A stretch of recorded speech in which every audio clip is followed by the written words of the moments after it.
Those vets I'm about to introduce is Mike Allen on my right. His wife, Natasha, is somewhere here. Maybe she fled because here she is over here with the camera. My wife stopped taking pictures of me a long time ago, but this must be true love.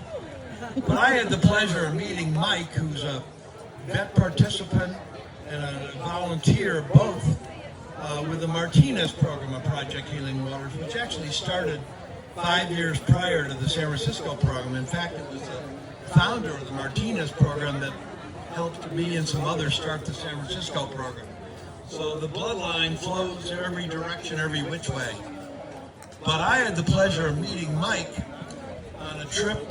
The Nature Conservancy lets us stay at a preserve they have, a big 30,000 acre preserve in the Lassen foothills. And it has a lodge on it, and it has some houses on it. And it gives us a place to take vets, regardless of how skilled they are or how mobile they are, on great float fishing trips down the Sacramento River. And that was the first time I met you, Mike. And the thing that stuck out for me, of all the pictures that were taken of the vets fishing on that trip, the ones that stood out the most were of Mike Allen holding these gigantic trout, the likes of which I've never caught myself. And I've been fishing the Sacramento a hell of a long time, Mike. So there's something about Mike that's really special. And all of those associated with the Martinez program know about that.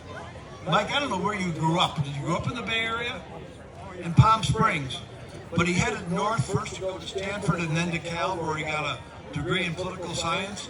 And then, lo and behold, joined the Marine Corps. And I think was let's hear it for the Marine Corps. I'm actually an Army guy, but that's all right. He was a machine gunner, I think, in Iraq, a couple of tours, and then went on with the Marine Corps in a career for, what spanned 6 years or something, for 8 years, recruiting and trying to, recruit fellow soldiers. And Mike, what's been remarkable about Mike is how much he personally has benefited from Project Healing Waters, and also is a leader of it. He spends his time helping kids with psychological challenges, young kids. He leads trips for Project Healing Waters, and rather than telling any more about it, I'm going to give the microphone to Mike to talk about him, as only he can do. Here you go, Mike. Thank you very much, Henry. Good afternoon. My name is Mike Allen, and I'm a United States Marine. I'm a father, a husband, and a man who once walked the edge of madness, looked over, and came back swinging. I've been at the bottom, I've screamed into the void, I've prayed for death, and then I begged for one more shot when it didn't come.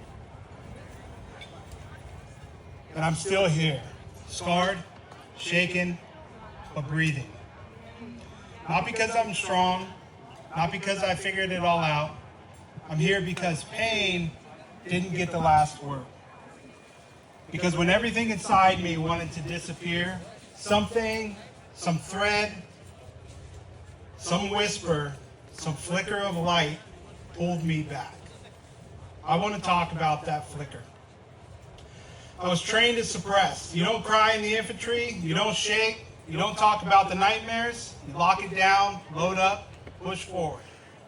And for a while, that works, until it doesn't.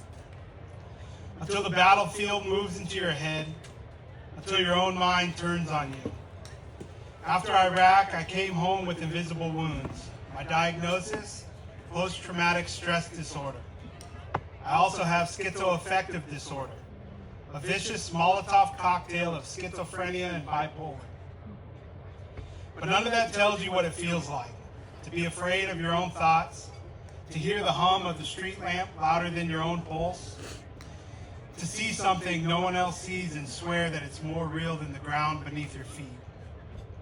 I spent weeks on the street talking to ghosts. I believed the deflated basketball was my crown, and I wore it like it meant something. Maybe it did. Maybe in a world where I had nothing, a flat basketball was proof that I still mattered. Madness gives meaning to the meaningless. That's how it survives. Psychosis isn't poetic. It's violent. It tears your mind from your body and dares you to survive the separation. And yet, something in me held on. Maybe it was muscle memory, maybe it was the Marine in me, maybe it was that even in madness, I still wanted to be seen. And then one day, someone handed me a fly rod. I didn't know how to tie a fly, didn't know a trout from a salmon, and I certainly didn't care about any casting technique. But I cared that someone gave a damn, that they said, come fish with us. So I did. And I swear to you, the first time I stood in the river, everything went silent. Not the kind of silence that scares you, the kind that holds you. Like the earth itself was saying, you're here. I see you. And I'm not going anywhere. That river didn't just carry water, it carried me. I started to breathe again. I started to feel my feet again. I started to realize I still existed. Project Healing Waters didn't just teach me how to fish, it gave me back my hands, my presence, my ability to sit in silence and not be swallowed by it. Because here's the truth. When you've been to the edge, when you've lived in the places light society doesn't talk about, healing doesn't look like a checklist. It looks like tying a fly with shaking fingers. It looks like showing up to a meeting when your whole body wants to disappear. It looks like crying in front of another man and not flinching when he doesn't turn away. And yeah, it looks like standing in the dark, lying in the water, praying to whatever might be listening. There were days I didn't want to live, not metaphorically. There were nights I wished someone would just take me out, but I didn't go. And now I tell my story, not because it's easy, but because it's mine. And maybe it echoes something in yours. You don't have to go to war. You don't have to wear a uniform to go to war. Some of us are still fighting battles that no one sees. And some of us, we fight by telling the truth. Our diagnosis, post-traumatic growth. The truth is, I'm a man remade, not polished, not perfect, but real. I cry now. I speak to young men who think they're broken beyond repair, and I tell them, you're not broken, you're becoming. I walk with them into the storm, not because I've mastered it, but because I've survived it. And now I fish. I tie flies with my son. I hold my wife's hand without shame. I lead groups where we talk about pain like it matters, because it does. This isn't about a program. This isn't a pitch. This is a testimony of blood, of madness, of the sacred violence of healing. I've watched grown men shake as they tie a fly. I've seen the silence between strangers turn into brotherhood by the water. And I felt my own hands come back to life after forgetting what peace felt like. If you're here today wondering what your place is in all of this, know this. Every day that you show up, someone else steps back from the edge. And every day you don't, someone stands alone. Keep showing up. Keep holding space for the ones still lost. Keep being that flame. Because they're out there and they need to hear that someone lived to tell the tale. I did, and I do. And if you remember nothing else I've said today, remember this.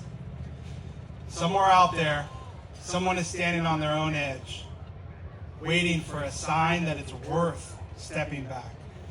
You can be that sign. You can be that flicker. I am proof that you can come back swinging. With every scar, every cast, every word, thank you, and Semper Fi.